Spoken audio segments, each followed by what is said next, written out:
कृष्ण कृष्ण जिनका नाम है, गोकुल जिनका धाम है, ऐसे श्री भगवान को मेरे बारंबार प्रणाम है। ऐसे श्री भगवान को मेरे बारंबार प्रणाम है।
श्री राधा गोविंद जी भगवान की जय। गौर निताई भगवान की जय। जगत प्रभुपाद की जय। गौर प्रेमानंदे हरि हरि बोल। हरे कृष्णा प्रभु ji, thank you very Hare much. Krishna. Hare Krishna. अति सुंदर, बहुत सुंदर। अति सुंदर Thank you, प्रभु जी, माता जी बहुत सुंदर। हाँ, हरे कृष्णा माता जी, थैंक यू। हरे कृष्णा माता जी, हरे कृष्णा प्रभु, बहुत सुंदर आप गाते हो। सुबह सुबह आके एक बार बहुत अच्छा लगता है सुनने में। हाँ जी, ये ऑल कृष्णा की मर्सी है, वो ऐसा योग देता है और अपन कर पाते हैं, उनकी शक्ति है, बाकी कुछ नहीं है। हरे कृष्णा। हरे कृष्णा हरे कृष्णा। गौरव गोयल प्रभु कुछ बोलना था, हैंड रेज किया। हरे कृष्णा माता जी, दंडवत प्रणाम। गुड मॉर्निंग माता जी। हरि बोल। हरे कृष्णा। गौरव प्रभु। हरे कृष्णा माता जी। माता जी ने को होस्ट के लिए किया था, I need to share the presentation. अच्छा अच्छा अच्छा, ठीक है।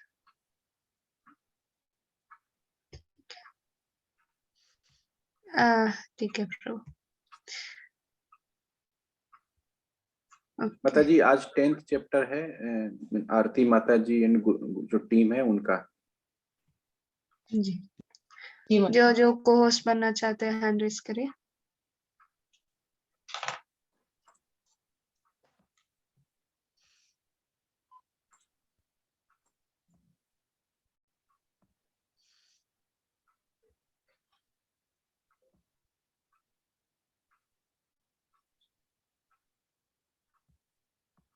तनुषु माता जी। माता जी मेरे हैंड रेज ऑप्शन क्यों नहीं आ रहा है? क्यों आएगा माता जी? आप कौन से मोबाइल में हो? हाँ मोबाइल में हूँ। नहीं, मोबाइल में कुछ प्रॉब्लम दिखा रहे हैं। अच्छा, 1 minute. Okay, I will join और एक डिवाइस में ज्वाइन कर रही हूँ। अच्छा।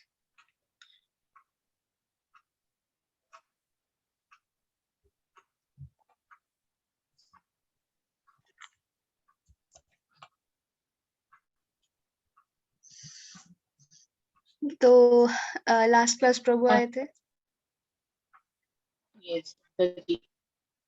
यस माता जी।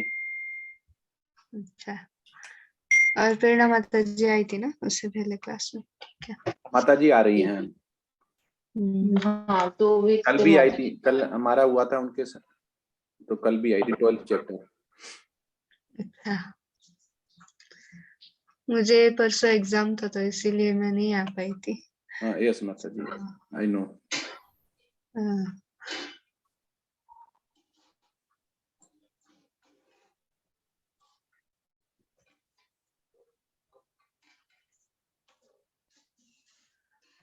ठीक है, अभी स्टार्टिंग का है 10th चैप्टर है।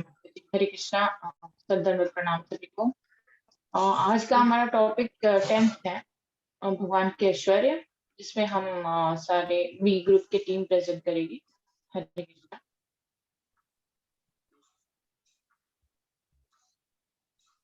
नमो विष्णु ओम नमो भगवते वासुदेवाय। ओम नमो भगवते वासुदेवाय। ओम नमो भगवते वासुदेवाय। ओम अज्ञानतिमिरान्धस्य ज्ञानञ्जनशलाकया चक्षुरुन्मिलितं येन तस्मै श्रीगुरुवे नमः। नमः ओम विष्णुपदाय कृष्णपृष्ठाय भूतले श्रीमति भक्ति वेदांत स्वामी इति नामिने। नमस्ते सरस्वती देवी गौरवाणी प्रचारिणे निर्विशेष शून्यवादी पाश्चात्य देशतारिणे। जय श्री कृष्ण चैतन्य प्रभु नित्यानंद श्री अद्वैत गदाधर शिवासादि गौर भक्त वृंदा। हरे कृष्णा कृष्ण कृष्णा हरे हरे, हरे राम राम राम हरे हरे। हरे कृष्णा। आज का मेरा क्वेश्चन, मुझे प्रश्न मिला है, कृष्ण के ऐश्वर्य को जानने के महत्व को विस्तार से समझाइए और अपने उत्तर में 10.7 पद और तात्पर्य का संदर्भ दें। तो श्लोका है, एतां विभूतिं योगं च मम वेति तत्वतः सो विकल्पेन योगेन युज्यते नात्र संशय। भगवान यहाँ पे कहते हैं कि जो मेरे ऐश्वर्य तथा विभूति से पूर्णतया आश्वस्त है, वह मेरी अनन्य भक्ति में तत्पर होता है, इसमें तनिक भी संदेह नहीं है। हरे कृष्णा। तो भगवान यहाँ पे बताते हैं, मतलब यहाँ पे बताया गया है कि विभूति अर्थात ब्रह्मांड में प्रकट होने वाली ईश्वर की महान शक्तियां। योग का अर्थ है इन अद्भुत शक्तियों के साथ भगवान का संबंध। तो इस श्लोक में भगवान कृष्ण बताते हैं कि जब हम परम भगवान की महिमा के बारे में आश्वस्त हो जाते हैं, तो हम स्वाभाविक रूप से उनकी भक्ति में संलग्न हो जाते हैं। भगवान की महानता का ज्ञान भक्तों के प्रेम को पोषित करता है और उनकी भक्ति को बढ़ाता है। ज्ञान और प्रेम का सीधा सीधा संबंध है। इस हम उदाहरण के द्वारा देख सकते हैं, जैसे शालिग्राम पत्थर है या भगवान। अगर मान लीजिए कि आपका दोस्त आपको एक काले कंकड़ जैसा पत्थर दिखाता है, आपको इसका महत्व का कोई ज्ञान नहीं है, अतः आप इस कंकड़ से कोई भी प्रेम नहीं है। फिर आपका मित्र कहता है यह एक शालिग्राम है और एक साधु ने मुझे उपहार में दिया है। तो यदि आप शालिग्राम के महत्व से अवगत हैं, यानी आप जानते हैं कि शालिग्राम क्या होता है, वो भगवान का ही रूप है पत्थर के रूप में, तो आपके मन में शालिग्राम के लिए प्रशंसा बढ़ेगी।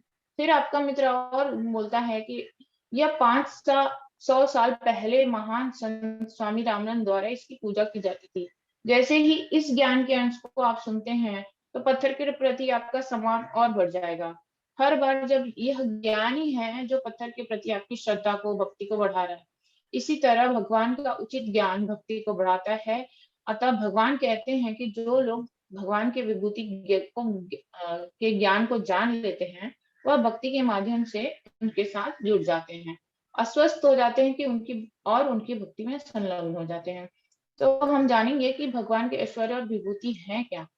हरे कृष्ण। भगवान सर्व ऐश्वर्यों के स्वामी हैं। जिस प्रकार से संपूर्ण ज्ञान भगवान, संपूर्ण बल, संपूर्ण धन, संपूर्ण यश, संपूर्ण सौंदर्य और संपूर्ण त्याग, ये संपूर्ण ऐश्वर्य भगवान के हैं।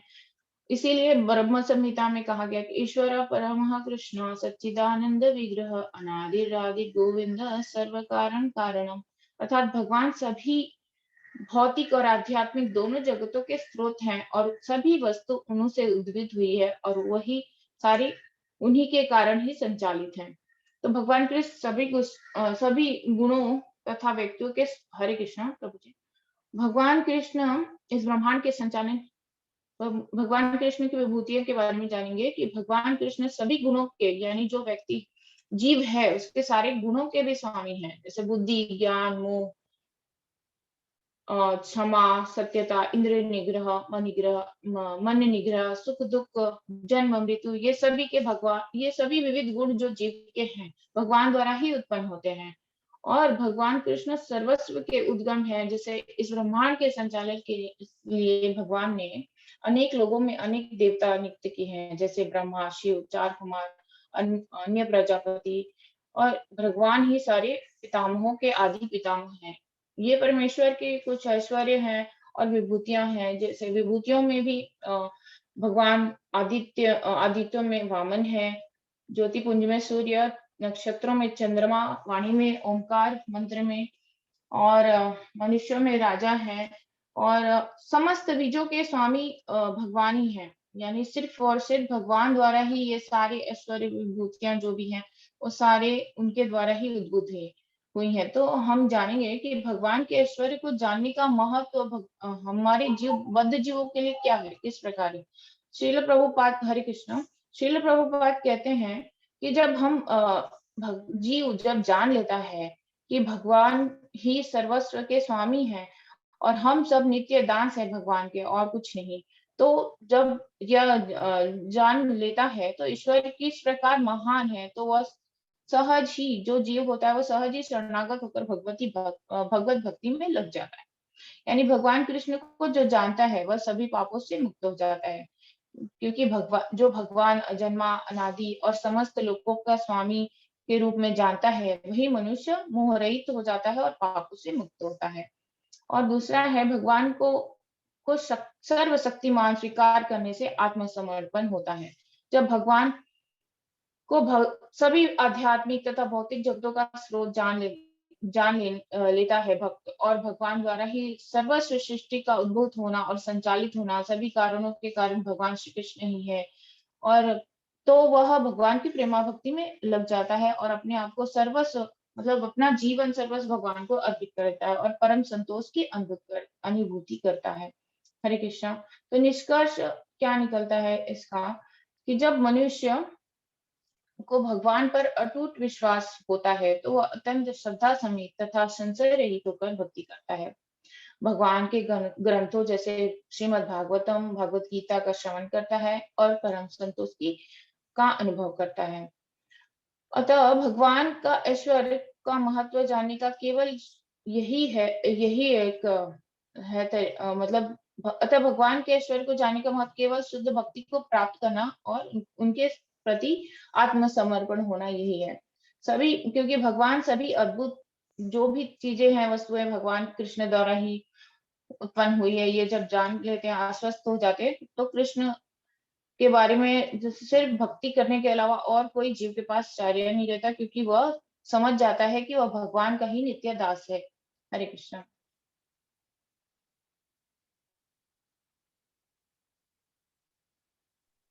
हरे कृष्णा माता जी, बहुत अच्छी तरीके से आपने एक्सप्लेन किया इसको।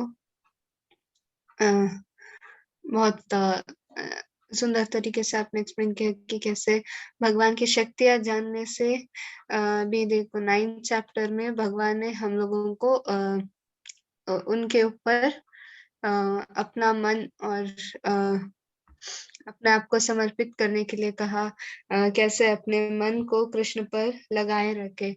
अभी कृष्ण 10th चैप्टर में बता रहे हैं कि कैसे लगाए, और अगर हम ज्यादा किसी के बारे में अगर हम ज्यादा सुनते हैं तो उनके बारे में हम ज्यादा सोचते हैं ना, तो कृष्ण अपने बारे में और बता रहे हैं ताकि हम और उनके बारे में सोच सके, है ना।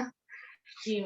और यहाँ पे आपके जो श्लोक में है, कृष्ण बता रहे कि मैं अपनी शक्तियों के बारे में बताऊंगा जिसके बारे में जानकर तुम और अपना मन मुझ पर लगा सकते हो, है ना। ठीक है माता जी, बहुत अच्छे तरीके से आपने एक्सप्लेन किया। ठीक है। हरे कृष्णा। हरे कृष्णा माता जी, हरे कृष्णा सभी को। मेरा प्रश्न है, संस्कृत शब्दों और वाक्यांशों के विशिष्ट संदर्भों के साथ व्यक्तिगत और उपदेशात्मक अनुप्रयोग के लिए प्रासंगिक अंक और प्रभुपाद के अभिप्राय श्लोका नंबर 10.8 से 11 अपने शब्दों में प्रस्तुत करें। भगवत गीता की जो 4 श्लोक हैं 10.8, 9, 10 और 11 को चतुश्लोकी भगवत गीता कहा जाता है। इसे भगवत गीता का सारांश या हम समरी भी कह सकते हैं। जैसा कि कंप्यूटर में जिप फाइल होती है, वो बहुत छोटी होती है, स्पेस भी कम लेती है, लेकिन उसमें इंफॉर्मेशंस बहुत सारी होती हैं। उसी प्रकार भगवान ने भी 700 श्लोकों की भगवत गीता को इन 4 श्लोकों में जिप किया हुआ है। तो हम इन चारों श्लोकों को व्यक्तिगत अनुप्रयोग के साथ समझने की कोशिश करते हैं। हरे कृष्णा। खोज, इलाज, घर वापसी, क्या है ये 3 स्टेजेस? ये 3 स्टेजेस हर उस व्यक्ति के जीवन में आता है जो आध्यात्मिक जीवन में आगे बढ़ना चाहता है। हम सभी इस भौतिक संसार में, इस दुखालय में बीमार हैं।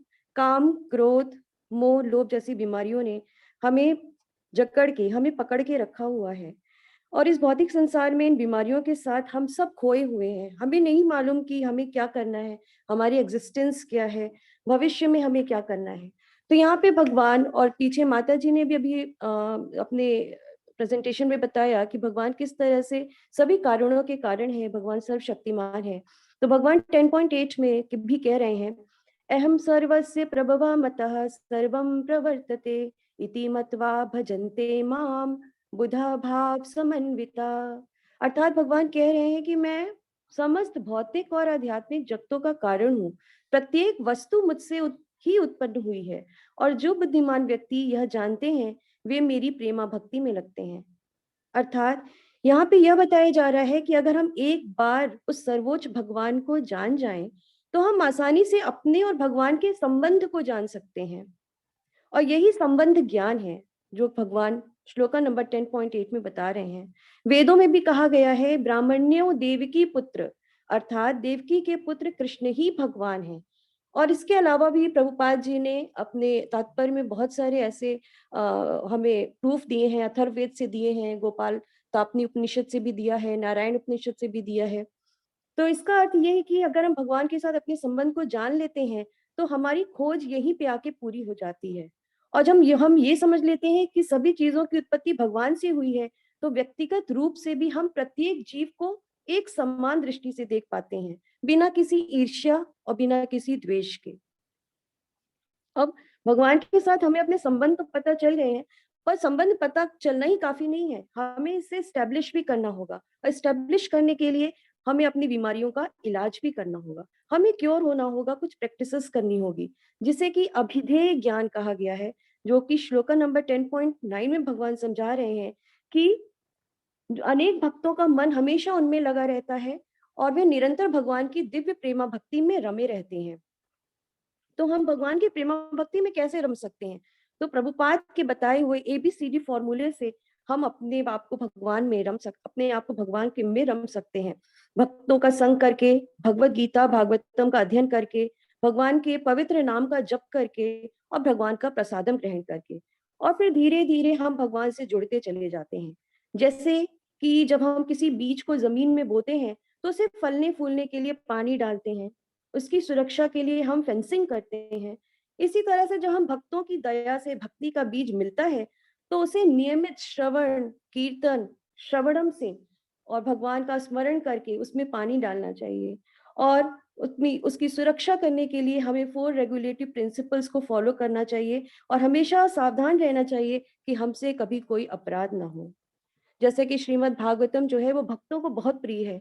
क्यों? क्योंकि इसमें केवल 3 ही विषयों के बारे में बात की गई है और वो 3 विषय क्या है? भगवान, भक्त और भक्ति। हरे कृष्णा।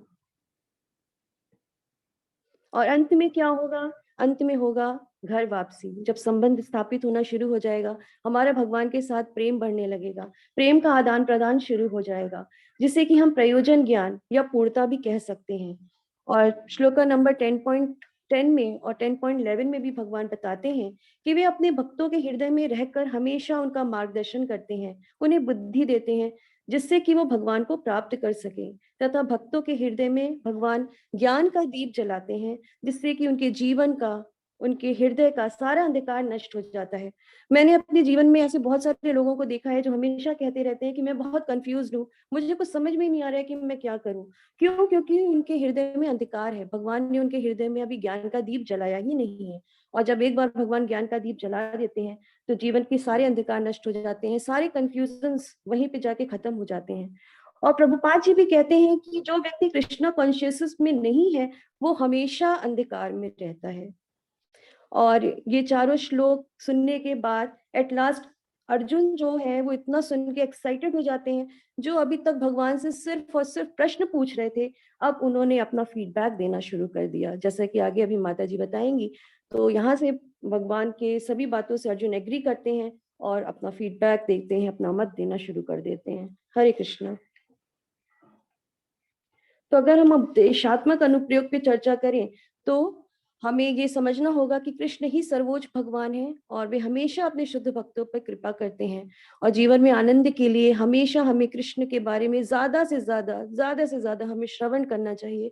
उसके बाद हमें कीर्तन और भगवान का स्मरण करना चाहिए। शुद्ध भक्तों के साथ हमें हमेशा जुड़ना चाहिए। हमें अपनी भक्ति जीवन में कृष्ण भावनामृत गतिविधियों में संलग्न होना चाहिए। श्रील प्रभुपाद की पुस्तकें पढ़नी चाहिए, भगवत गीता भागवतम को पढ़ना चाहिए, भगवान कृष्ण की कथा सुननी चाहिए। और भक्ति के पथ पे आगे बढ़ते हुए हमें कभी किसी की आलोचना या निंदा नहीं करनी चाहिए और 4 रेगुलेटिव प्रिंसिपल्स का हमेशा हमें फॉलो करना चाहिए। हरे कृष्णा।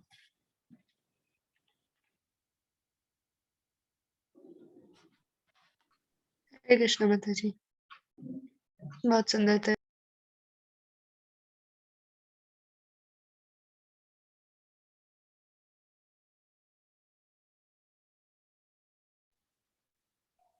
रितेश प्रभु जी।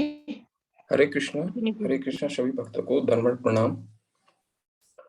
मेरा प्रश्न है, कृष्ण भावनामृत में सिद्ध आत्माएं ऐसे दिव्य साहित्य को सुनने में निरंतर आनंद लेते हैं जैसे एक युवा लड़का और लड़की संगति में लेते हैं। कृष्ण भावनामृत के अपने व्यक्तिगत अभ्यास के लिए इस कथन की चर्चा करें। अपनी प्रतिक्रिया में अध्याय 10 9 श्लोक का और तात्पर्यों का संदर्भ दें। तो प्रश्न समझते हैं। प्रश्न में है, दिव्य साहित्य को सुनने में निरंतर आनंद लेते हैं।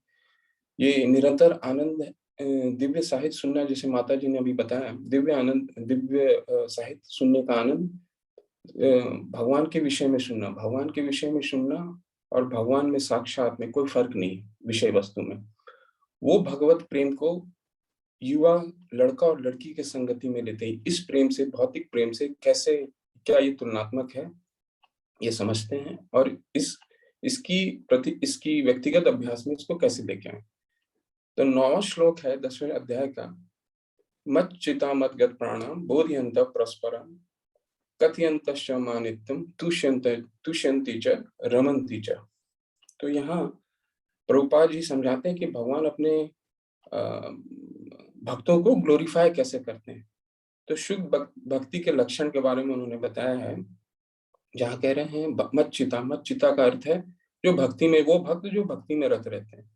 मदगत प्राणाम, वो जो अपने जीवन अर्पित कर देते हैं, सारा लाइफ डेडिकेट कर देते हैं। बोधयंत परस्पर कथयंतश्च, जो दिव्य विषयों की चर्चा करते हैं, जो हमने आगे प्रश्न में सुना कि दिव्य साहित्य के सुनने में निरंतर आनंद करते हैं, दिव्य विषयों की चर्चा करते हैं। अब ये हम कनेक्ट करने की कोशिश करेंगे कि स्त्री और पुरुष की प्रेम से इस भक्ति प्रेम को कैसे कनेक्ट करें। हरे कृष्णा प्रभु जी। तो प्रभुपाद जी हमें समझाते हैं भागवतम के पहले कैंटो के 7वें चैप्टर के 7वें अध्याय में भक्ति का सर्वोच्च फल परम भगवान के प्रति प्रेम विकसित करना है। जैसे मैंने पिछले स्लाइड में बताया कि भगवान का श्रवण करना, उनके बारे में समझना, उनके विषय वस्तु को समझना और भगवान में कोई फर्क नहीं है। हमें आगे समझाते हैं प्रभुपाद जी इस श्लोक के माध्यम से, जीव को प्रकृति कहते हैं जो संस्कृत में स्त्रीवाचक या स्त्रीलिंग है, और भगवान तो सर्वोपरि पुरुषवाचक व्यक्तित्व हैं, परम पुरुष हैं, इसीलिए ये तुलनात्मक है। अब जैसे हम इसको ये इस तरह से समझें कि स्त्री, चूंकि भगवत गीता में हमें जीव को प्रकृति कहा गया है और प्रकृति एक स्त्रीलिंग है संस्कृत में, और भगवान तो परम पुरुष हैं, वो पुरुषवाचक व्यक्तित्व है। तो इनके प्रेम को हम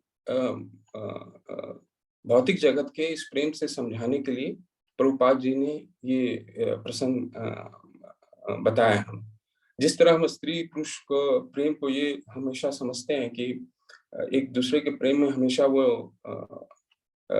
एक दूसरे के याद ही करते हैं, उसी तरह इसको समझाने के लिए ये हमें भगवत प्रेम के बारे में इन्होंने कनेक्ट करने की कोशिश किया। लेकिन ये प्रेम तो दिव्य है। आगे हमें भगवान बताते हैं, प्रभुपाद जी समझाते हैं कि भगवान की प्रेमा भक्ति तो श्री भगवान के श्रवण से ही आरंभ होती है।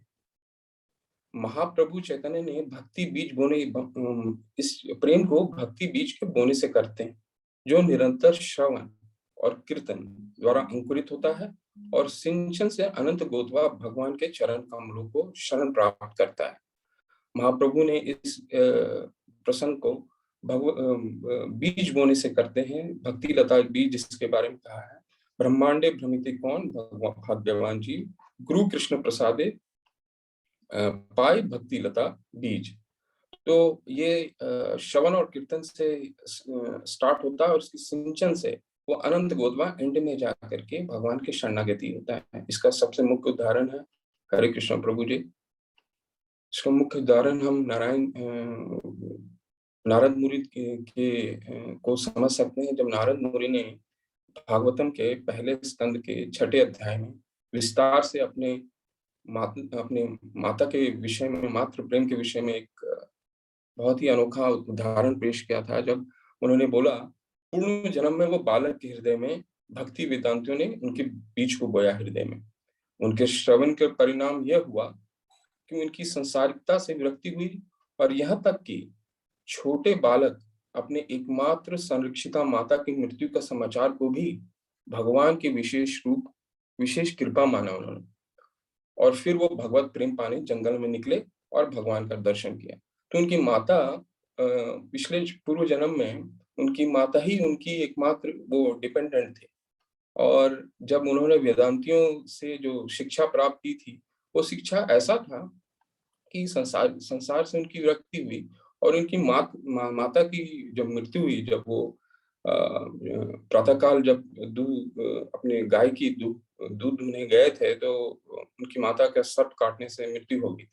तो सोचिए, वो एक में ही अपने माता पे डिपेंडेंट होने के बाद भी, उनकी मृत्यु के बाद भी वो भगवान की उस मृत्यु को, उस घटना को भगवान का विशेष कृपा उन्होंने माना। तो इसे भगवत प्रेम कहते हैं। और इसे और अंत में व्यक्तिगत अभ्यास में इसको कैसे लाया जाए। व्यक्तिगत अभ्यास के लिए जैसे पहले स्लाइड में कहा है, श्रवण और कीर्तन यानी महामंत्र का जप और शास्त्रों का अध्ययन, भगवत गीता और भागवतम का नित्य पाठ। हरे कृष्ण माता जी।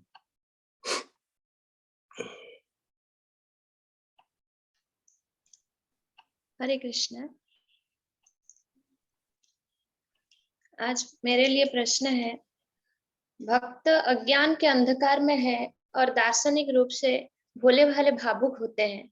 इस कथन का उत्तर 10.11 पद्य और तात्पर्य के संदर्भ में से दें। तो अभी वर्षा माता जी ने जैसे बताए, भगवत गीता की 10वें अध्याय के जो 4 श्लोक होते हैं 10.8 से लेकर 10.11, इसको चतुर्श्लोकी गीता कहा जाता है। तो आइए देखते हैं यहाँ पर भगवान क्या वर्णन कर रहे हैं कि तेषां एवं नुकं पार्थम अहं अज्ञानजं तमः नाशयामि आत्मभावस्तो ज्ञानदीपेन भास्वता।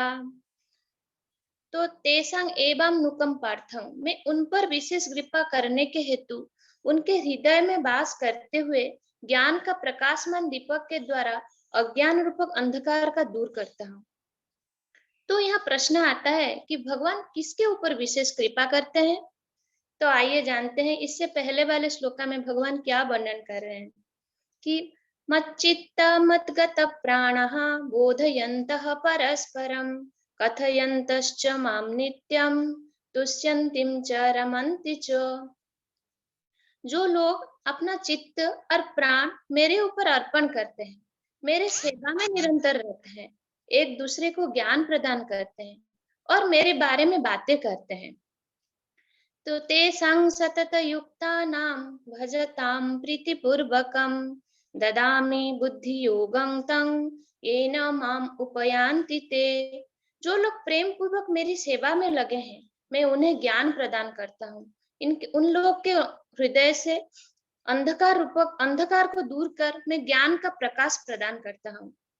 तो इसीलिए जो लोग शुद्ध भक्ति में रत है, भले ही वो लोग पर्याप्त शिक्षित ना हो या फिर वैदिक नियम का उन लोग के पास पूर्णतः ज्ञान ना हो, फिर भी भगवान उन लोग को विशेष कृपा करते हैं। तो यहाँ पर एक बहुत ही अच्छा प्रसंग आता है। जब भगवान चैतन्य महाप्रभु बनारस में हरे कृष्ण महामंत्र का प्रचार और प्रसार कर रहे थे, तो हजारों लोग उनका अनुसरण करते थे। लेकिन तत्कालीन बनारस की जो प्रभावशाली व्यक्ति थे कि प्रकाशानंद सरस्वती, उनको भावुक कहकर उपहास करते थे। तो कभी कभी भक्तों की आलोचना दार्शनिक ये कहकर करते हैं कि भक्तगण अंधकार में हैं और वो लोग भोले भाले हैं और भावुक हैं। लेकिन ये वास्तविक तथ्य नहीं है। यदि कोई भक्त स्वल्प ज्ञानी भी हो लेकिन अपनी भक्ति में एकनिष्ठ हो, तो भगवान उनके अंतर में सदैव विराजमान होकर उनको सहायता करते हैं। यहाँ पर हरे कृष्ण यहाँ पर श्रीला प्रभुपाद वर्णन कर रहे हैं कि कृष्ण भावनामृत में एकनिष्ठ भक्त को कभी ज्ञान रहित नहीं कहा जा सकता है, क्योंकि कृष्ण भावनामृत के लिए इतना ही योग्यता चाहिए, वो पूर्ण रूप से भगवान के पास समर्पित होना चाहिए। तो भगवान यहाँ पर अर्जुन को समझा रहे हैं कि परम सत्य भगवान इतने महान है, उनको मानसिक प्रयास से जान पाना असंभव है या फिर उनको प्राप्त भी नहीं किया जा सकता है।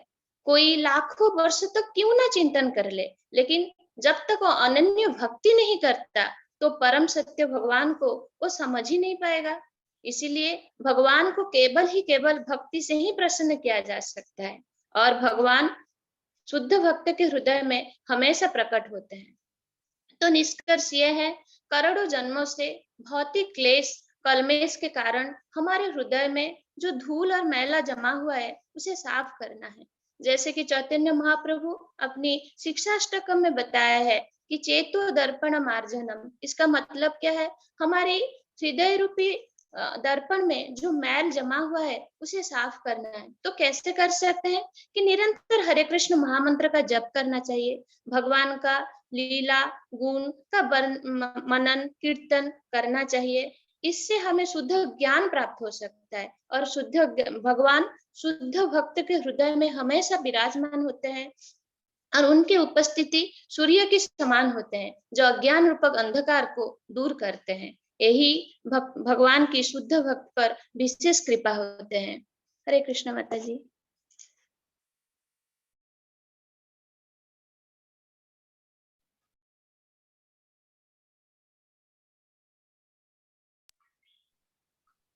हरे कृष्णा। नेक्स्ट कौन है? हरे कृष्णा माता जी, आपके चरणों में मेरा दंडवत प्रणाम स्वीकार हो। मैं नीलम अग्रवाल। मेरे लिए जो आज का प्रश्न है वो है अध्याय 10 श्लोक 12, 13, 14 छंदों और अभिप्रायों के संदर्भ में भगवान कृष्ण ने जो कुछ कहा उसे अर्जुन ने स्वीकार किया, तो हमें अर्जुन का अनुसरण क्यों करना चाहिए? तीनों ही श्लोक बहुत महत्वपूर्ण है और अर्थ भी बहुत गहन है। मैं अपनी अल्प बुद्धि से इन्हें समझने का प्रयास करती हूँ। भक्तों पर भगवान की अलौकिक और विलक्षण कृपा की बात पीछे चतुर्श्लोकी गीता में सुनकर अर्जुन की दृष्टि भगवान की अहेतुकी कृपा की तरफ हो जाती है और कृपा से प्रभावित होकर अर्जुन भगवान की स्तुति करते हुए ये घोषणा कर देते हैं कि परम ब्रह्मा परम धाम पवित्रम परमम भवान पुरुषम शाश्वतम दिव्यम आदि देव अजम विभुम। हरे कृष्णा। हरे कृष्णा। स्लाइड चेंज कर दीजिए। तो अब हम देखते हैं कि अर्जुन ने इतने विशेषण भगवान के लिए लगाए हैं। उसमें परम ब्रह्म, अर्जुन ने भगवान को परब्रह्म स्वीकार किया है क्योंकि जीव भगवान का अंश होने से उन्हीं की तटस्थ शक्ति तो है और वह भगवान की बहिरंगा और अंतरंगा शक्ति के प्रभाव से प्रभावित होता रहता है, लेकिन परब्रह्म परमात्मा अच्युत हैं, अपने दिव्य सच्चित आनंद में वे सदैव बने रहते हैं। परम धाम, हम जीवों के आश्रयदाता एकमात्र भगवान कृष्ण ही हैं। सृष्टि के आदि उद्गम और प्रलय के पश्चात परम विश्राम स्थल हैं, जिस परम धाम से फिर लौटना नहीं होता। ब्रह्म संहिता में इसे आनंद चिन्मय रस कहा है, जहाँ हर वस्तु परम आनंद से पूर्ण है। ये परम धाम भगवान ही है। पवित्रम, गुणातीत, भगवान गुणातीत होने के कारण प्रकृति के तीनों गुणों से प्रभावित नहीं होते, क्योंकि हमने देखा अणु आत्मा भी भगवान का ही अंश है, लेकिन भौतिक प्रकृति इन शरीरों के विकारों में उसका इतना तारतम्य संबंध हो जाता है कि वह उनके सुख दुख के भौतिक कल्मशों में घिर जाता है, जबकि विभु आत्मा रूप परमात्मा साक्षी रूप से अणु आत्मा को देखते हैं और उन पर भौतिक कल्मशों का वहां कोई प्रभाव नहीं पड़ता। उनका तो वहां भी अपना सत्यचित आनंद रूप ज्यों का त्यों बना रहता है, जो समस्त पवित्रता का आगार रूप है। पुरुष, अर्जुन ने भगवान को ही परम भोक्ता माना है। भगवान ही तटस्था शक्ति जीव, भगवान की ही तटस्था शक्ति जीव जब मिथ्या अहंकार से अपने को भोक्ता मान लेता है, लेकिन भगवान के विभिन्न स्वरूपों के रूप में भगवान ही परम भोक्ता है। ब्रह्म के 3 रूप प्रकृति कर्म क्षेत्र के रूप में ब्रह्म है। जीव भी जो भौतिक प्रकृति पर नियंत्रण करने के मिथ्या अहंकार से पूर्ण है, वो भी ब्रह्म है, लेकिन इन दोनों का नियामक परम भोक्ता केवल एक स्वामी परम ब्रह्म कृष्ण ही है, शाश्वत। भगवान कृष्ण ही आदि सृष्टि के रचयिता और हमारी उत्पत्ति के कारण हमारे पितामह हैं। जीव में आत्मा रूप में शाश्वत और नित्य हैं। भगवान ही परम अविकारी, अव्यय, सर्वज्ञ, अविनाशी और शाश्वत हैं। भगवान दिव्य हैं। भगवान के जन्म और कर्म दोनों दिव्य हैं। भगवान को अवतरित होने के लिए किसी गर्व का सहारा नहीं लेना पड़ता, वरन अपनी अंतरंगा शक्ति से अपने ही द्वारा निर्मित और रचित ब्रह्मांडों में वे कहीं भी और कभी भी प्रकट हो जाते हैं। भगवान कृष्ण विस्मयजनक और असामान्य कार्य करते हैं। उनके दिव्य कार्यों का हम कहाँ तक वर्णन करें। द्वापर युग में गोवर्धन पर्वत का उठाना, रासलीला में 1000 बिलियन गोपियों में अपने को एक्सपेंड कर लेना, द्वारिका में 16,108 महलों का निर्माण और उसमें हर एक में अपनी उपस्थिति से सबको पूर्ण संतुष्ट रखना, ये भगवान कृष्ण ही कर सकते हैं, एक सामान्य जीव नहीं। भगवान के जन्म और कर्म दोनों दिव्य हैं। आदि देवम, भगवान ही समस्त देवताओं के साथ साथ ब्रह्मा और विष्णु महेश के भी दृष्टा हैं। समस्त लोगों के परम पुरुष हैं। ब्रह्म संहिता में भी भगवान कृष्ण ही परमेश्वर हैं, इस बात की पुष्टि हुई है। अजम अर्थात जन्म रहित भगवान अनादि काल के भी काल हैं। कालातीत भगवान में काल का भी आदि और अंत हो जाता है। वेत्ति लोकम महेश्वरम शब्दों से ज्ञात होता है भगवान सृष्टि से पहले भी थे और उससे भिन्न है। वे स्वामी हैं। सारे देवता इसी भौतिक जगत से उत्पन्न हुए हैं, पर कृष्ण अजन्मा है। विभुम, अर्जुन भगवान को विभुम कहते हैं क्योंकि भगवान ही तो सर्वव्यापक, कण कण में शिरोदक्षाई विष्णु के रूप में वही तो व्याप्त हैं। जैसे एक चित्रकार के चित्र और तूलिका में अंतर नहीं है, तीनों रूप ही परम ब्रह्म का ही अंश रूप है। भगवान कृष्ण ही सृष्टि के आदि कर्ता, भर्ता, भोक्ता और हर्ता हैं। उनसे पृथक कुछ भी नहीं है। हरे कृष्णा, हरे कृष्णा। इतने विशेषणों के आभूषणों से अर्जुन भगवान को आभूषित करने के बाद भी प्रमाण देते हैं कि आप परब्रह्म भगवान क्यों हैं, क्योंकि वो दूसरे श्लोक में कहते हैं, आहु त्वाम ऋषय सर्वे देव ऋषि नारद तथा असितः देवलः व्यासः स्वयं च एव ब्रवीषि में। अर्जुन भगवान को परब्रह्म परमात्मा मात्र इसलिए स्वीकार नहीं करते कि कृष्ण उनके मित्र हैं, चाटुकारिता के भाव से नहीं। वो प्रमाण दे रहे हैं कि जैसा आपके द्वारा कहा गया और मैंने भी उसे अक्षर अक्षर करके हृदयांकित किया है, क्योंकि ठीक ये सब सत्यों का प्रमाण प्राचीन महान महर्षियों द्वारा दिए गए हैं। जैसे देवर्षि नारद, असित, उनके पुत्र देवल तथा व्यास जैसे ऋषियों ने भी आपको परब्रह्म परमात्मा स्वीकार किया है। इसलिए मेरा आप भगवान है, अब इसमें कोई संशय नहीं रहा है। और वैदिक आदेशों के सर्वथा अनुरूप भी है, क्योंकि केन उपनिषद और मुंडक उपनिषदों में भी इस बात की पुष्टि हुई है। हरे कृष्णा। अब आगे अर्जुन 14वें श्लोक में कहते हैं, सर्वम एतम ऋतम मन्ये यत माम वदसि केशव, न हिमते भगवन व्यक्तिम विदु देवा न दानवः। अर्जुन यहाँ भगवान को केशव नाम से संबोधित करते हैं, जो यहाँ के परिप्रेक्ष्य में बहुत ही महत्वपूर्ण है, क्योंकि कै नाम ब्रह्मा का है, ए नाम विष्णु का है, ईश नाम शंकर का है और वै वपु नाम स्वरूप है, उसको केशव कहते हैं। यहाँ अर्जुन का केशव संबोधन देने का तात्पर्य है कि आप ही संसार की उत्पत्ति, स्थिति और संहार करने वाले हैं। और अब तक आपने जो कुछ भी कहा है मैंने उसे पूर्ण सत्य माना, मैं मानता हूँ, और आपसे भिन्न कुछ भी नहीं है। आप ही सर्वोपरि हैं, आपके मूल में आप ही हैं, इसमें कोई संदेह नहीं है। लेकिन मनुष्य, देवता और दानव आदि अपनी सीमित और अपूर्ण इंद्रियों के द्वारा आपके प्रकृति को नहीं जान सकते, क्योंकि भौतिक संसार त्रिगुणात्मक माया से आवृत है। भगवान प्रकृति से अतीत हैं, गुणातीत हैं। अब त्याग, वैराग्य और तप, स्वाध्याय आदि अंतःकरण को निर्मल तो कर सकते हैं, पर इनसे भगवान को नहीं जाना जा सकता। भगवान को तो उनके अनन्य भाव से और उनकी शरण होकर उन्हीं की अहेतुकी कृपा का पात्र बनकर ही उन्हें तत्व से समझा जा सकता है, जिसे रामचरितमानस में तुलसीदास जी ने इसी भाव को कुछ इस तरह से गाया है। सोई जनई जे देहु जनाई, जानत तुम ही होई जाई, तुमरी कृपा तुम ही रघुनंदन, जानहि भगत भगत उर चंदन।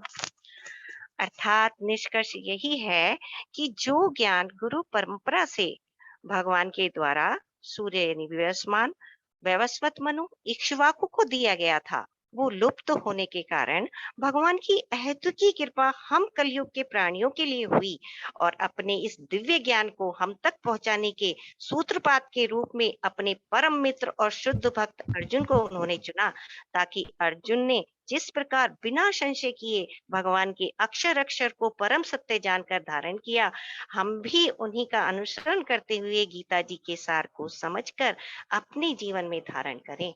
हरे कृष्णा। हरे कृष्णा।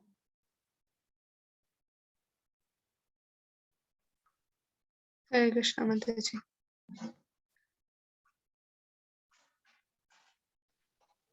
नेक्स्ट हरे कृष्ण। हाँ, हरे कृष्ण। मेरा प्रश्न है कि चर्चा करें कि कृष्ण की विभूतियों को सुनने से आपको कृष्ण को याद करने में कैसे मदद मिलती है। 10.19 से लेकर 42 में वर्णित कम से कम 4 विभूतियों का संदर्भ दे। तो विभूतियां तो बहुत सारी है, लेकिन मैंने उसमें से भी कुछ चुनकर मैं प्रस्तुत करने वाली हूँ। श्री भगवान कह रहे हैं कि मैं आपको भव्य अभिव्यक्तियों के बारे में बताऊंगा, लेकिन केवल उन्हीं के बारे में जो प्रमुख है, हे अर्जुन, क्योंकि मेरी ऐश्वर्य असीम है। भगवान का ऐश्वर्य इतना असीम है कि हम एक जन्म में तो नहीं समझ सकते, तो कुछ ऐसे चुनकर मैं लाई हूँ, तो हम उसको समझते हैं। हरे कृष्ण।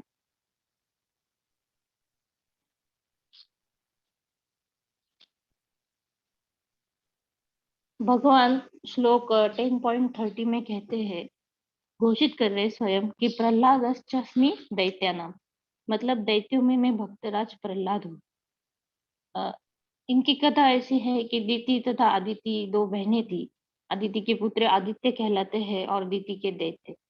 आदित्य सारे भगवत भक्त निकले और सारे दैत्य नास्तिक निकले। प्रहलाद का जन्म यद्यपि दैत्य कुल में हुआ था, हिरण्यकशिपु उनके पिताजी थे जो दैत्य थे, किंतु वे बचपन से ही परम भक्त थे। अपनी भक्ति तथा दैवी गुण के कारण वे कृष्ण के प्रतिनिधि माने जाते हैं। उनकी रक्षा करने के लिए तो भगवान कृष्ण साक्षात नरसिंह अवतार लेकर आए थे। तो जब भी मैं प्रहलाद महाराज का कहीं भी भगवत गीता में या भागवतम की क्लास में कहीं भी वर्णन सुनती हूँ, पढ़ती हूँ, तो मुझे भगवान कृष्ण की याद आती है। नरसिंह देव की जो प्रार्थना मैं सुनती हूँ कि प्रहलाद जी को प्रेम प्रदान करने के लिए आह्लाददायक जो है भगवान आए थे। फिर भगवान बोल रहे कि पक्षियों में मैं गरुड़ हूँ, मतलब पक्षियों के लाखों प्रकारों में भगवान विष्णु का वाहन गरुड़ जी सबसे महान है। इनकी भी कथा ऐसी है कि गरुड़ का जन्म सतयुग में हुआ था, लेकिन वे त्रेता और द्वापर युग में भी दिखाई गए। दक्ष प्रजापति की विनीता नामक कन्या का विवाह कश्यप ऋषि के साथ हुआ। विनीता ने प्रसव के दौरान 2 अंडे दिए, एक से अरुण और दूसरे से गरुड़ का जन्म हुआ। अरुण तो सूर्य के रथ के सारथी बन गए और गरुड़ जी ने भगवान विष्णु का वाहन होना स्वीकार किया। संपत्ति और जटायु जो हमने रामायण में इनके नाम सुने, ये अरुण के ही पुत्र थे। गरुड़ जी पक्षियों के इंद्रपद पर स्थित हो गए। भगवान के इतने बड़े भक्त है गरुड़ जी, जब इनके पंख खुलते हैं तो पंखों से भी भगवान के लिए दिव्य मंत्र की ध्वनि गूंजती है। तो जब भी मैं गरुड़ जी के बारे में सुनती हूँ, पढ़ती हूँ, तो मुझे भगवान कृष्ण की याद जरूर आती। हरे कृष्ण। फिर भगवान आगे 10.37 में बोल रहे, वृष्णि नाम वासुदेवस्मि पांडवा नाम धनंजय मुनि नाम अपि व्यासः कवि नाम उशना कवि। कि कृष्ण के वंश में, वृष्णि के वंश में मैं वासुदेव हूँ। तो भगवान की जब बाल्य लीलाएं मैं सुनती हूँ, भगवान वृष्णि वंश में जब कृष्ण के रूप में भगवान ने जन्म लिया वासुदेव के रूप में, तो भगवान की जब भी मैं बाल्य लीलाएं सुनती हूँ अभी भी, तो सुबह ही जो प्रभु जी और माता जी ने भजन गाया, तो उसमें जब मैंने सुना कि भगवान कैसे माखन लूट लूट कर चुरा कर खाते थे, तो ऐसे बाल्य लीला कथाओं का श्रवण मैं जब करती हूँ तब भगवान की याद तो जरूर आती है। फिर आगे भगवान बोल रहे हैं कि पांडवों में मैं अर्जुन है। अर्जुन इतने श्रेष्ठ धनुर्धारी थे कि पानी में मछली की प्रतिकृति देखकर जो आकाश में मछली फिर रही होती है उसकी आंख अर्जुन फोड़ देते और अंधेरे में भी वो तीर चला सकते। तो उनकी शक्ति किसके द्वारा है? ये शक्ति भगवान श्री कृष्ण स्वयं है। और फिर आगे भगवान बोल रहे हैं कि मैं ऋषियों में मैं व्यास हूँ। व्यास देव जी का तो महात्म्य हमें सबको पता है कि इन्होंने भगवत गीता लिखी, भागवतम लिखी इन्होंने। भागवतम के जब उत्तम श्लोक मैं सुनती हूँ और जब पढ़ती हूँ, भगवत गीता जब मैं पढ़ती हूँ, तब भगवान कृष्ण की याद तो जरूर आती है। व्यासदेव जी तो स्वयं भगवान की शक्तिवेश अवतार है। तो इसीलिए ऐसे कुछ ऐश्वर्य है, ऐसे कुछ भगवान की विभूतियां है जो देखकर भगवान कृष्ण की याद जरूर आती। हरे कृष्ण।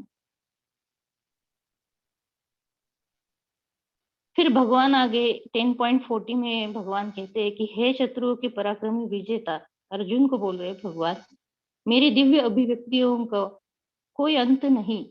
जो कुछ मैंने तुमसे कहा है वह मेरी अनंत ऐश्वर्य का एकमात्र संकेत मात्र है।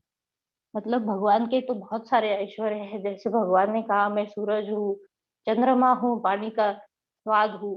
तो इनसे भी डेली लाइफ में जब ये तो हम इसका उपभोग तो लेते ही है, इनके बगैर तो हम जिंदा भी नहीं रह सकते। तो ये भी कुछ ऐसी भगवान की विभूतियां है जो हमें बार बार भगवान की याद जरूर दिलाती। हरे कृष्ण। हरे कृष्ण माता जी। हरे कृष्णा। मेरा प्रश्न है, भगवत गीता 10.19 से 42 में उल्लिखित 4 विभूतियों का चयन करें जो विशेष रूप से उपदेश देने और उनके महत्व पर चर्चा करने के लिए उपयोगी हैं। तो पहले हम भगवान के ऐश्वर्य और विभूति का अर्थ क्या है इसको संक्षिप्त में जान लेते हैं। भगवत गीता 10.19 में श्रील प्रभुपाद जी अपने तात्पर्य में लिखते हैं कि भगवान अर्जुन से अपने मुख्य वैभव युक्त रूपों का वर्णन करते हुए कहते हैं कि मेरा ऐश्वर्य असीम है। तात्पर्य यह है कि भगवान कृष्ण का स्वरूप अनंत है। इसे समझ पाना हमारे और आपके लिए संभव नहीं है।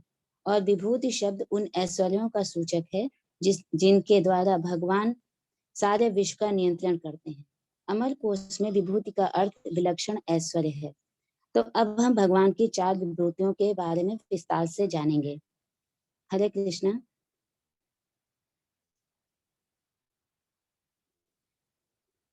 पहली विभूति है भगवान कृष्ण समग्र दृश्य जगत की आत्मा है। अहम आत्मा गुडाकेश सर्वभूताशय स्थिता अहम आदिश्च मध्यम च भूतानाम अंत एव च। भगवत गीता 10.20 में कृष्ण अर्जुन से कह रहे हैं कि वे अपने मूल विस्तार के कारण समग्र दृश्य जगत की आत्मा है।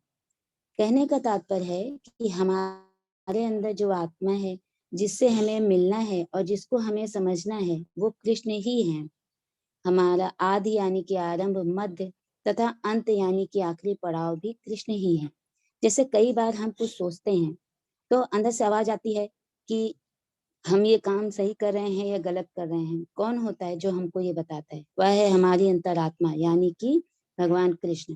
कहने का तात्पर्य है कि भौतिक जगत का तब तक विकास नहीं होता जब तक परमात्मा कृष्ण का प्रवेश नहीं हो जाता। दूसरी विभूति है भगवान कृष्ण समस्त जीवों में जीवनी शक्ति यानी कि चेतना है। वेदानाम सामवेदो अस्मि देवानाम अस्मि वासवा इंद्रियाणाम मनश्चस्मि भूतानाम अस्मि चेतना। भगवत गीता 10.22 में भगवान कहते हैं कि चारों वेदों में मैं सामवेद हूँ, जितने भी देव हैं उनमें मैं इंद्र हूँ और हमारी जो 5 इंद्रियां हैं उनमें मैं मन हूँ तथा जितने भी प्राणियों की जो चेतना है यानी कि उनकी जीवनी शक्ति, वो शक्ति जो ईश्वर में जो जीव में संचार करती है और जिसकी वजह से हम सारे जिंदा हैं, वो चेतना कृष्ण ही है। और जब हमारे प्राण चले जाते हैं तो हमारी चेतना भी चली जाती है। तो समझना चाहिए कि हम में से कृष्ण निकल गए। हरे कृष्णा।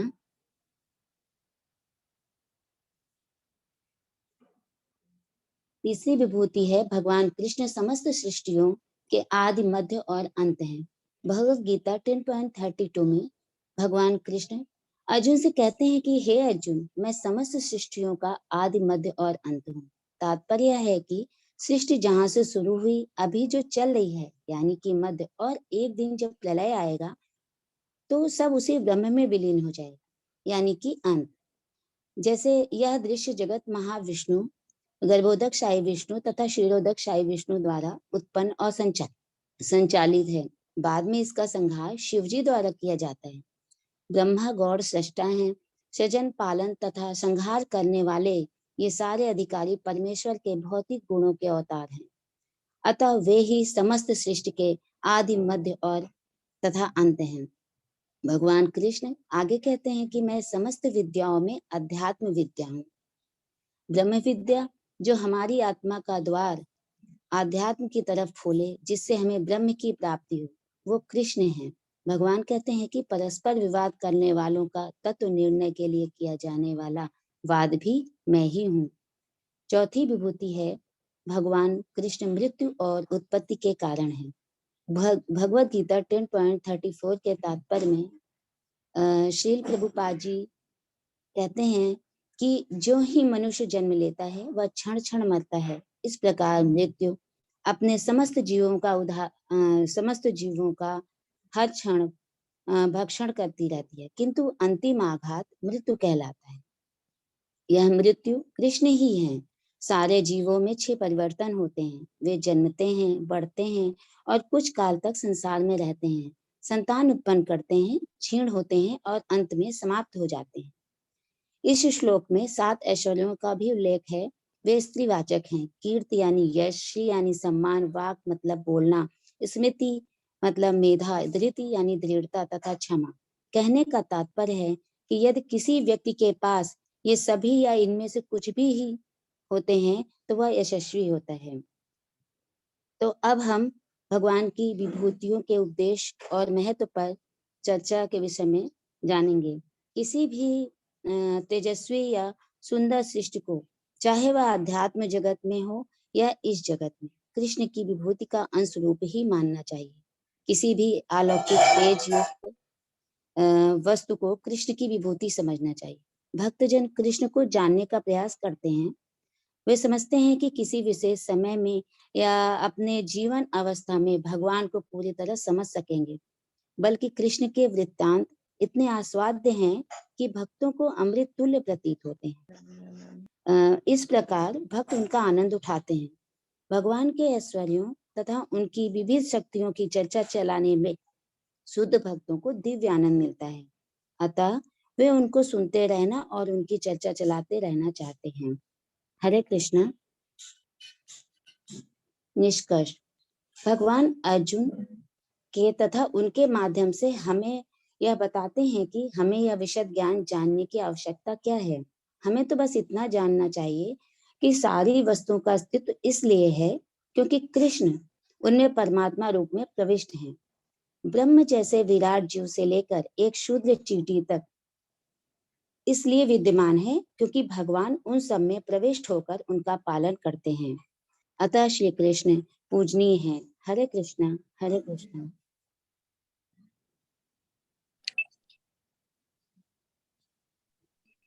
हरे कृष्णा। हरे कृष्णा। बहुत सुंदर तरीके से सभी ने एक्सप्लेन किया। 10th चैप्टर है ना, भगवान की शक्तियों के बारे में। अच्छा, तो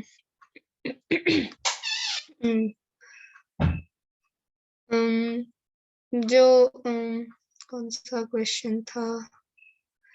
ठीक है, अभी जो लास्ट को माता जी ने बताया था ना,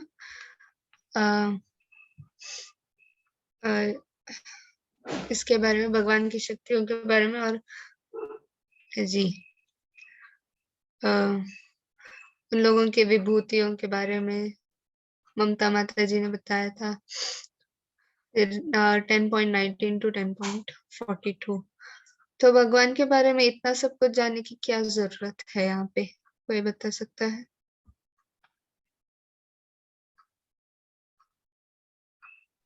हरे कृष्णा माता जी, मैं ट्राई करूँ? जी। माता जी, अगर हम भगवान को जानेंगे ही नहीं, जैसे मैंने मेरे क्वेश्चन में था, तो मैंने बताया था कि शालिग्राम को के महत्व को अगर जानते ही नहीं है तो हम एक पत्थर ही समझेंगे। तो जब हम भगवान के महत्व को जानेंगे ही नहीं तो भगवान की ओर आकर्षित और भगवान को अपना सर्वस्व कैसे समझेंगे? जी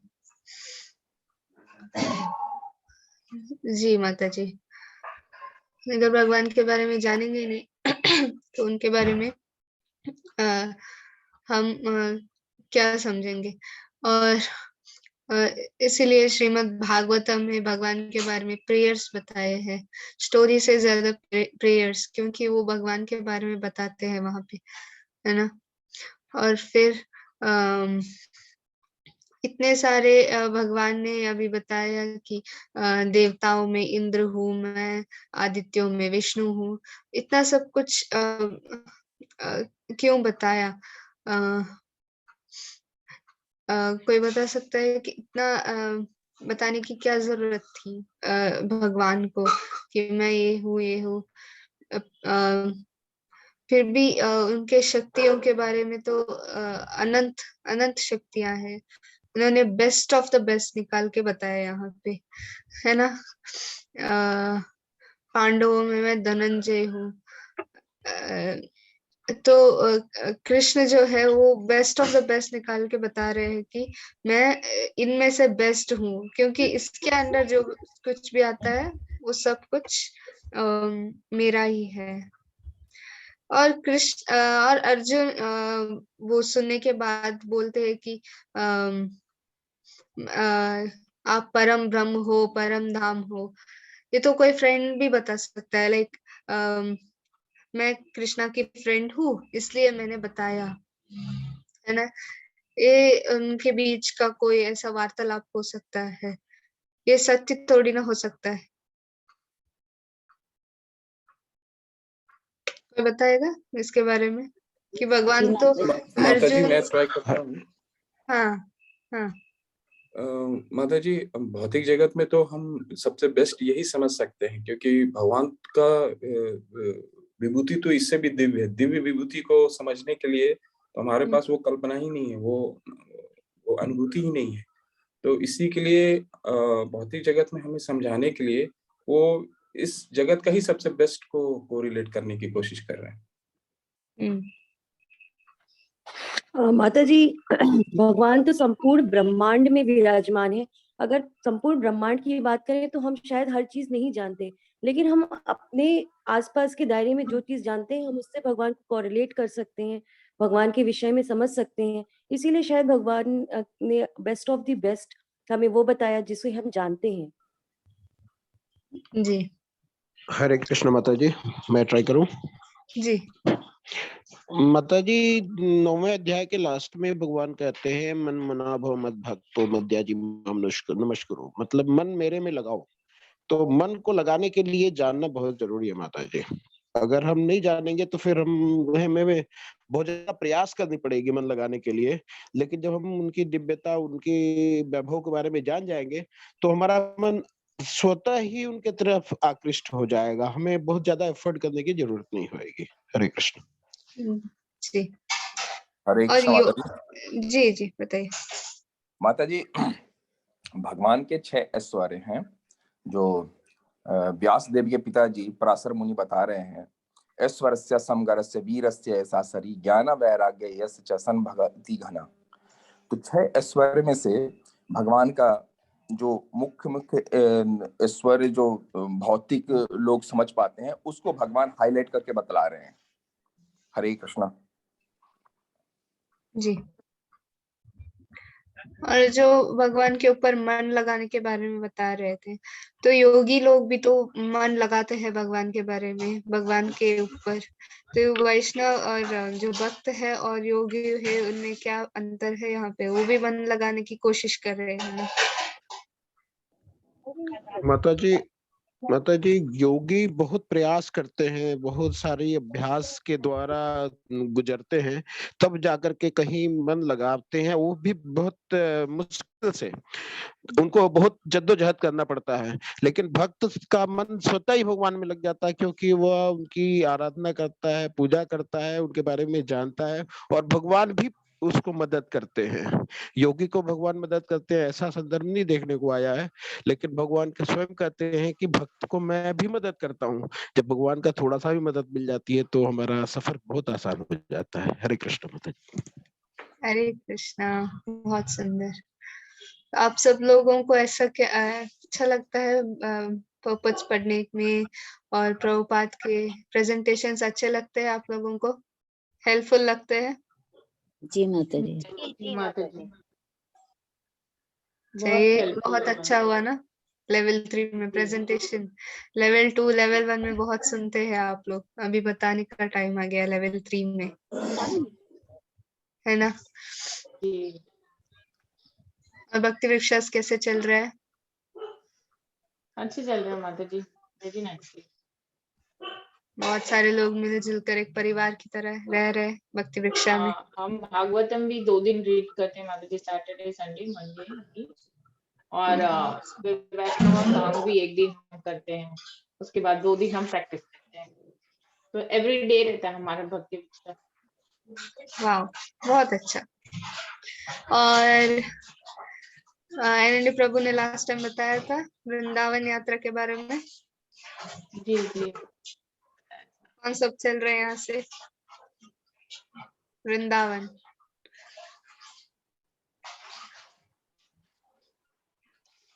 माता जी आप आ रही हो?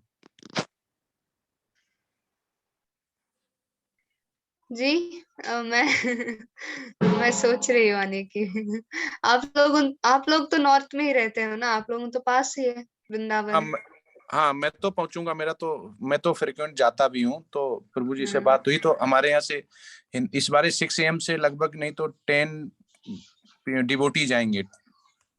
अच्छा, आप तो वॉलंटियरिंग भी कर रहे हैं ना सुधाकर प्रभु? हाँ यस, मैं उसमें हूँ, ग्रुप में फैसिलिटेटर जो है उसमें हूँ। आप लोगों ने तैयारी की है लोगों यहाँ पे वृंदावन जाने के लिए? बहुत सारे लोग, कौन कौन किस लोगों ने बुक किया है ऑलरेडी वृंदावन? किसने बुकिंग किया है वृंदावन की? बुकिंग तो अभी प्रोसेस में है, बुकिंग तो नहीं किया। सब लोग अपना वो जाने वाले तो हैं, लेकिन सब अपना वही डेट और वो देख रहे हैं, और अभी कर देंगे कुछ दिन में, 1-2 दिन में लीव्स वगैरह। और हमारा तो हम तो कार से भी जा सकते हैं, हमें कोई बुक्स नहीं करना, पास में ही है। तो हाँ, तो दिक्कत नहीं। और इसमें बुक कराने में मैं ही था, मैंने ये फोगला आश्रम जो है ना वो फाइनल किया था। मैं जब वहां गया था ना वृंदावन और मथुरा की यात्रा पे, तो प्रभु जी ने मुझे कॉल किया, तो मैंने मिनिमम मतलब 10 तो देखे ही थे, उससे ज्यादा देखे थे, लेकिन फाइनली फिर जो फोगला आश्रम है वो बुक हुआ था। तो उनको फोटो भेजे, फिर वहां पे डिस्कस किया, फिर अमाउंट टोकन मनी वगैरह सब देके फाइनल किया था। तो मैं उसका सब कुछ जानता हूँ, मतलब कैसे कहाँ पे है, कैसा है, क्या है। तो उस समय मैं ही विजिट करने गया था जब मैं, तब ये फाइनल हुआ था। अच्छा आश्रम अच्छा है, बहुत बड़ा है, गार्डन भी है, बहुत बड़े बड़े हॉल हैं उसमें, रूम भी बहुत अच्छे रूम है, बहुत बड़े बड़े रूम है। प्रभु बोल रहे थे कि बहुत चलना है वहां पे, बहुत लोगों को बहुत चलना होता है, क्योंकि वृंदावन जो है वो छोटी छोटी गलियां हैं वहां पे, है ना?